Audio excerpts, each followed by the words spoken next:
പോരായ്മകൾ പരിഹരിക്കണം. അല്ലാതെ ഒരു സൗകര്യമില്ലാതെ ഒരു ഹോട്ടൽ പോലെ കെട്ടിടം കെട്ടിയിട്ട് കാര്യമില്ല. ആശുപത്രിയാണ്. വിസിറ്റ് ചെയ്ത് അവിടുത്തെ പോരായ്മകൾ പരിഹരിക്കുക എന്നുള്ളതാണ് മന്ത്രി എന്നുള്ള നിലയിൽ ഞാൻ ഇപ്പോൾ ചെയ്തുകൊണ്ടിരിക്കുന്നത്.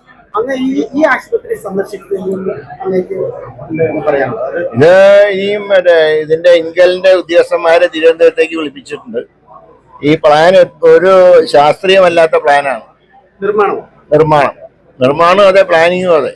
കാരണം MRI മിഷൻ സ്ഥാപിക്കാനുള്ള സൗകര്യം പോലും ഇല്ല. CT സ്കാൻ വെക്കാനുള്ള സൗകര്യം ഇല്ല. ഇത് രണ്ടും ഇല്ലാണ്ട് എന്താ ആശുപത്രിയാണ്?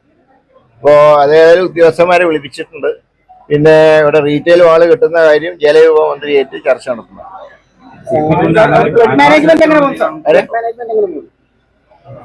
ഇപ്പൊ ഞാൻ പറയാം, ഈ സർക്കാർ വന്നതിന് ശേഷം ഞങ്ങൾ വർക്ക് നടന്നുകൊണ്ടിരിക്കുന്നു. പക്ഷെ പോരായ്മകൾ പരിഹരിക്കണം. അല്ലാതെ ഒരു സൗകര്യമില്ലാതെ ഒരു ഹോട്ടൽ പോലെ കെട്ടിടം കെട്ടിയിട്ട് കാര്യമില്ല. ആശുപത്രിയാണ്. അതിനുള്ള സംവിധാനം ഒരുക്കും.